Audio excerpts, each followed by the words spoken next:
तो दोस्तों आज के इस वीडियो में हम बात करेंगे उस कॉमन एसेसरीज के बारे में जो एक हर घर के अंदर अपनी किचन को प्लान करते वक्त याद रहनी चाहिए और उसको प्लान करना चाहिए। दोस्तों ये जो कॉमन एसेसरीज पार्ट है इसे हमने 8 टाइप्स के अंदर डिवाइड किया हुआ है। अब इन 8 टाइप्स के अंदर जो इसकी सब डिविजन्स हैं वो करीब अप्रोक्सीमेट 14 है। तो उन सभी एसेसरीज के बारे में हम बात करने वाले हैं आज के इस वीडियो में। तो दोस्तों वीडियो को कीजिएगा लाइक और चैनल को कीजिएगा सब्सक्राइब, क्योंकि हमारे चैनल पे इस तरह का इंफॉर्मेटिव कंटेंट आपको मिलता रहेगा।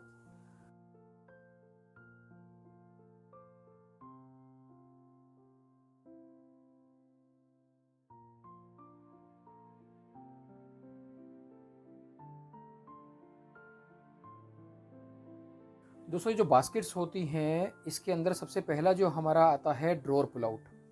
इस ड्रॉर पुल आउट के अंदर हमारी कुछ अलग अलग तरह की बास्केट्स अवेलेबल रहती हैं। जैसे कि पहला हमारा रहता है कटलरी। कटलरी का जो ड्रॉर होता है इसके अंदर एक प्लेन बास्केट के अंदर कुछ डिविजन्स दी जाती हैं, जिसके अंदर नाइफ, स्पून, फॉक्स वगैरह जो है वो प्लान किए जाते हैं। ये बास्केट आप मान के चलिएगा कि स्टील की वायर बास्केट या पाइप सेक्शन में, या फिर इसको पीवीसी कटलरी की एक ट्रे आती है उस तरीके से। वुडन के अंदर भी इसका फिक्सचर्स आता है जो प्लेन बास्केट के अंदर रखा जाता है। तो इसके अंदर बहुत सारी वेराइटीज़ हैं कटलरी के अंदर जो आपको मिल सकती हैं मार्केट के अंदर। तो फर्स्ट ड्रॉर जो है वो हमारा कटलरी का सेक्शन रहता है। सेकंड जो हमारा ड्रॉर पुल आउट होता है वो प्लेन बास्केट कहलाता है। इसमें चकला बेलन काइंड ऑफ स्टफ रख सकते हैं, या फिर इसमें नैपकिन्स वगैरह भी हम इसमें प्लान कर सकते हैं। ये एक तरह की मल्टीपर्पज़ बास्केट कहलाती है, जिसके अंदर आप अपनी कन्वीनियंस के हिसाब से कुछ भी प्लान कर सकते हैं। इसकी जो हाइट होती है वो 4 इंची, 6 इंची और 8 इंची के अंदर अवेलेबल रहती है। तो बिकॉज़ इसकी हाइट के हिसाब से इसके अंदर आपको जो है कंटेनर्स रखने हैं, यूटेंसिल्स प्लान करने हैं, या फिर इसके अंदर जो है आपको चकला बेलन काइंड ऑफ स्टफ रखना है, मसाले के जार रखने हैं। तो इस अलग अलग तरह की बास्केट्स की हाइट के अकॉर्डिंग आप इसको प्लान कर सकते हैं। दोस्तों थर्ड पार्ट हमारा होता है कप एंड सॉसर का। इसके अंदर आपकी एक प्लेन बास्केट के अंदर कुछ डिविजन्स दिए जाते हैं, जिसके अंदर सॉसर के लिए जो है पार्टीशंस प्लान किए हुए होते हैं, जहाँ पे आप सॉसर्स को स्टैंडिंग पोजीशन में खड़े कर सकते हैं और कप्स को उनके साइड में रख सकते हैं।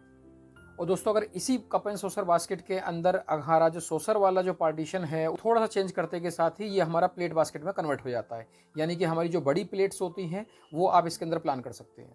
फिफ्थ नंबर पे आता है हमारा पार्टीशन बास्केट। यानी कि हमारी सेम प्लेन बास्केट के अंदर अगर हम सेंटर से कोई एक डिवीज़न, एक पार्टीशन प्लान कर देते हैं, जिससे कि हम दो अलग अलग पार्ट में इस बास्केट को यूज़ कर सकते हैं, तो ये हमारा पार्टीशन बास्केट कहलाता है। इसके बाद हमारा आता है बोतल बास्केट, जिसके अंदर हमारी अगेन सेम प्लेन बास्केट जो होती है उसके अंदर हमारे कुछ सेक्शंस होते हैं, जिसके अंदर हम बोटल्स को स्टैंडिंग पोजीशन में रख सकते हैं। तो ये हमारा बोतल बास्केट कहलाता है। दोस्तों इसकी जो विड्थ होती है वो 15, 17, 19 और 21 इंच के अंदर अवेलेबल रहती है, जो स्टैंडर्ड बास्केट्स कहलाती हैं। इनकी जो डेप्थ होती है वो हमेशा 20 इंच में मिलती है, और हाइट 4, 6, 8 इसके अंदर हमेशा वेरिएशन होती रहती है। तो डायमेंशन को फॉलो करते हुए आप अपनी किचन को हमेशा प्लान कीजिएगा। 7वें नंबर पे हमारी जो बास्केट कहलाती है वो लार्ज यूटेंसिल बास्केट कहलाती है। इसका साइज हमेशा 2.5 से 3 फुट के बीच में होता है, और इसके अंदर हमेशा हैवी यूटेंसिल्स जैसे कि कुकर, पतीले या भगोने, इस टाइप के जो आइटम्स हैं वो आप इसमें रख सकते हैं। इसकी हाइट हमेशा 6 से 8 इंची के अंदर वेरी करती है, और इसके अंदर जो है लोडिंग कैपेसिटी भी हायर साइड रहती है। तो आप इसके अंदर कोई हैवी सामान भी रखना चाहें तो ईजिली आप इसको रख सकते हैं। दोस्तों इसके बाद आता है बोतल पुल आउट। दोस्तों बोतल पुल आउट जो होता है वो हमेशा स्पाइस या विनीगर की बोतल्स के लिए प्लान किया जाता है। इसका साइज़ 4 इंची, 6 इंची, 8 इंची तीनों साइज़ में ये अवेलेबल रहता है।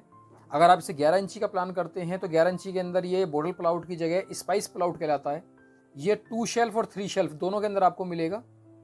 2 शेल्फ के अंदर आप एक में बड़ी और एक में छोटी बोतल्स प्लान कर सकते हैं, और 3 शेल्फ बोतल पुल आउट जो होता है उसके अंदर आप सिर्फ छोटी बोतल्स ही प्लान कर सकते हैं, क्योंकि बड़ी बोतल्स के हिसाब से उसके अंदर हाइट अवेलेबल नहीं होती है। बोतल पुल आउट के अंदर जो चैनल होते हैं वो 2 तरीके से आपको मिलेंगे। एक कहलाएगा टेलीस्कोपिक चैनल जो साइड माउंटेड रहता है, और दूसरा होता है बेस माउंटेड, जिसके अंदर आपको जो है नीचे एक फ्रेम मिलता है और उस फ्रेम के ऊपर इसके चैनल लगे हुए होते हैं, और जो इसके ऊपर जो भी लोड आता है वो हमारे बेस के चैनल के ऊपर आने की वजह से इसकी जो लाइफ है वो बढ़ जाती है। इसके अलावा हमारा एक डिश रैक होता है जो हम हमेशा सिंक के ऊपर प्लान करते हैं। अगर सिंक के ऊपर कोई विंडो आती है तो उस केस में उसके लेफ्ट या राइट साइड में जहाँ पे भी हमें इस वॉल का स्पेस मिलता है वहाँ पे हम इस डिश रैक को प्लान करते हैं। ये 2 फीट, 2.5 फीट और 3 फीट तीनों साइज़ के अंदर अवेलेबल रहता है। इस डिश रैक के अंदर जो है आप प्लेट, कटोरी और ग्लासेस उसको आप रख सकते हैं। दोस्तों डिश रैक की जो फिटिंग होती है इसके अंदर एक डिप ट्रे भी होती है, क्योंकि जब भी हम सिंक के अंदर से इसको अपने प्लेट्स, कटोरी, ग्लासेस जो है वो वॉश करके जब हम रखते हैं तो उसके अंदर से जो पानी टपकता है वो अपना डिप ट्रे के अंदर कलेक्ट हो जाता है। उस डिप ट्रे को निकाल के हम उस पानी को ड्रेन कर सकते हैं। इसके बाद हम बात करेंगे अंडर सिंक एसेसरीज।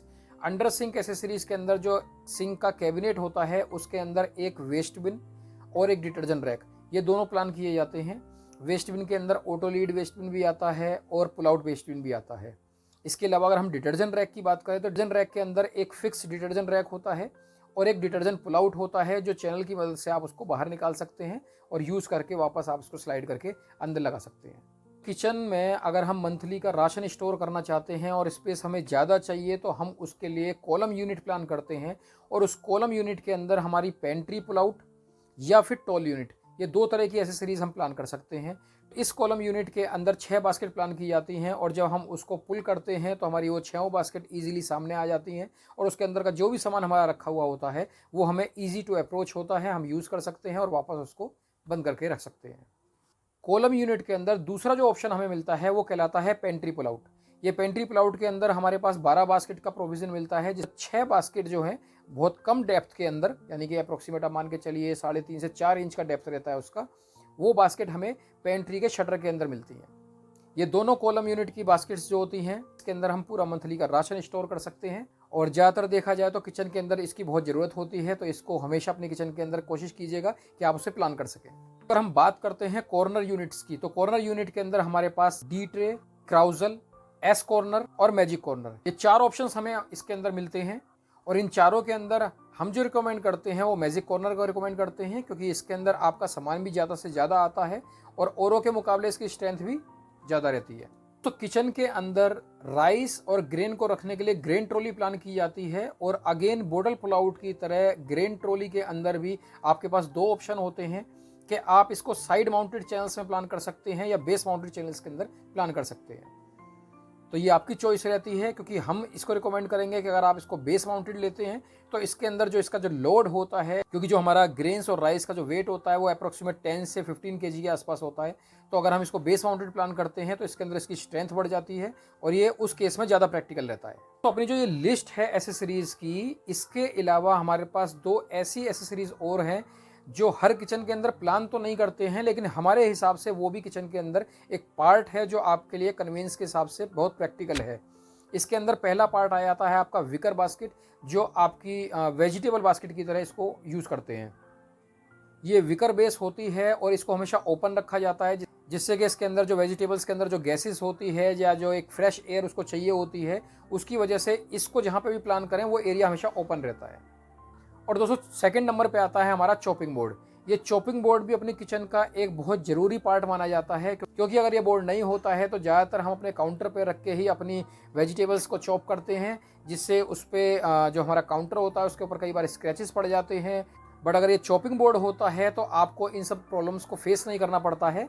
दोस्तों वैसे तो किचन के अंदर बहुत सारी एसेसरीज़ हैं जो मार्केट के अंदर अवेलेबल हैं, बट ये कुछ कॉमन एसेसरीज़ हैं जो आपको हमेशा अपनी किचन के अंदर ज़रूरत पड़नी ही पड़नी है। उम्मीद है दोस्तों ये वीडियो आपको पसंद आया होगा। वीडियो पसंद आने पर वीडियो को लाइक कीजिएगा, चैनल को सब्सक्राइब कीजिएगा और दोस्तों इस वीडियो को ज़्यादा से ज़्यादा शेयर कीजिएगा, क्योंकि ये वीडियो किसी ना किसी के काम जरूर आएगा। अगर आपको किसी और टॉपिक पे लगता है कि हमें वीडियो बनाना चाहिए तो हमें कमेंट बॉक्स में लिख के भेजिएगा। हमारी टीम की कोशिश रहेगी कि उस टॉपिक के ऊपर हम अपना वीडियो जल्द से जल्द आपको बना के दे सकें। आपने हमारे वीडियो को देखा और सुना उसके लिए बहुत बहुत बहुत धन्यवाद।